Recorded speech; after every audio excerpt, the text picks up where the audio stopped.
S'il n'y a pas d'eau, l'homme ne peut pas vivre. L'eau est très importante. C'est parce que l'eau qui fait tout. L'eau fait vivre l'homme. L'eau fait tout. Pour préparer, il faut de l'eau. Pour élever, il faut de l'eau. Pour t'entretenir même, il faut de l'eau. Donc l'eau est très importante partout. Le Burkina Faso est un pays enclavé de l'Afrique de l'Ouest où l'eau est une ressource sacrée. Par conséquent, le pays a adopté l'approche de la gestion intégrée des ressources en eau, nommée la GIR. L'approche GIR implique que tous les utilisateurs travaillent ensemble à la prise des décisions collectives sur la gestion de l'eau et des autres ressources naturelles. Et ces décisions doivent non seulement contribuer au bien-être économique et social, mais aussi permettre de veiller à ce que les écosystèmes ne soient pas endommagés. Donc, c'est pour aller dans la gestion intégrée, efficace et durable des ressources en eau qu'on a créé les agences. Donc, pour dire que l'un des objectifs, c'était de permettre en tout cas de gérer de façon efficiente et efficace des ressources en eau afin de permettre de satisfaire les besoins des générations d'aujourd'hui et les générations futures.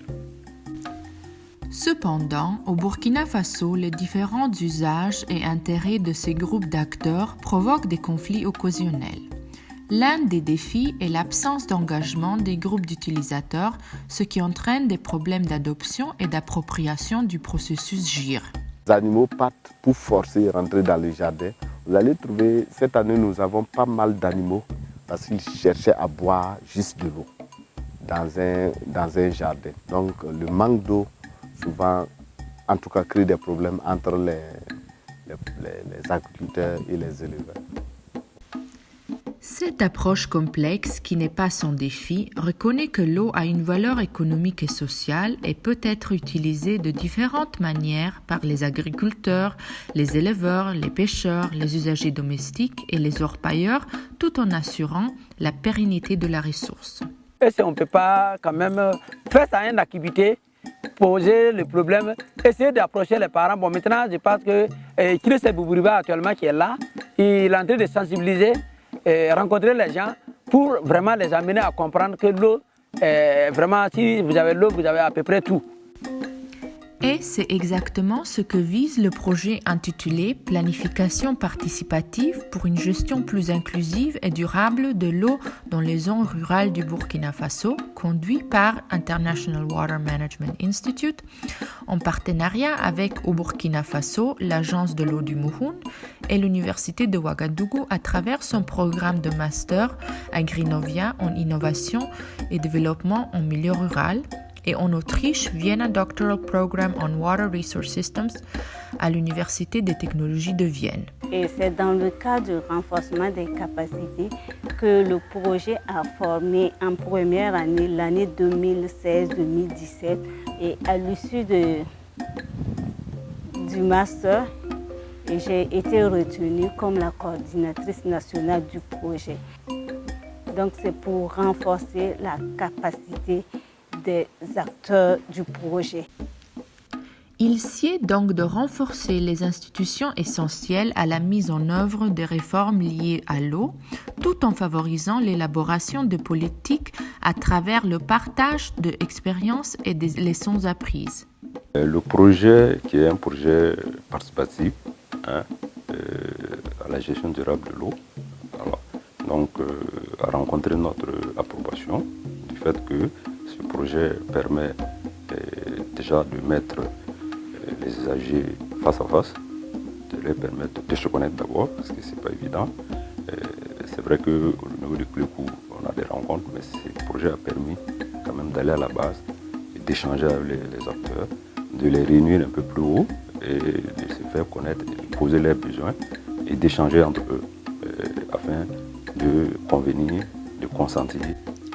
Cette approche aura non seulement un effet positif sur la gestion des ressources en eau, mais aussi sur la conservation de la biodiversité et la gestion durable des ressources naturelles, ce qui donnera lieu à un impact positif sur la sécurité alimentaire et la productivité agricole tout en atténuant les impacts du changement climatique.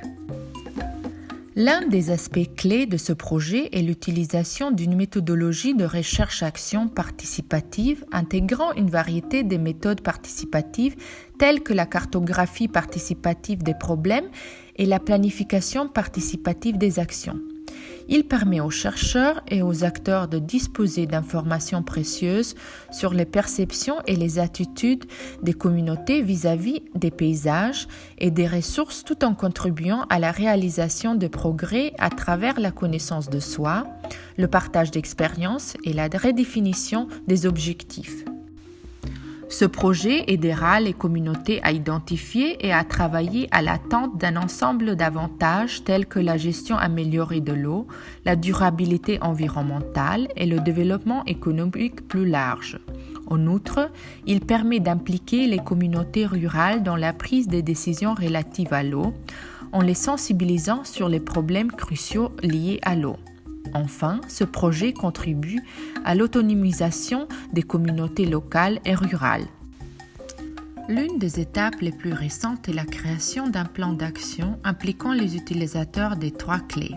Dans ce plan, les utilisateurs ont identifié les principaux défis liés aux ressources en eau dans leur bassin versant, ainsi que les ressources actuellement disponibles pour aider à relever ces défis, mais aussi les ressources inexistantes.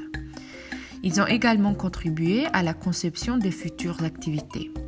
Parallèlement à ces activités, une campagne de sensibilisation est en cours pour expliquer et partager le concept de l'agir et son importance pour les moyens de subsistance des populations.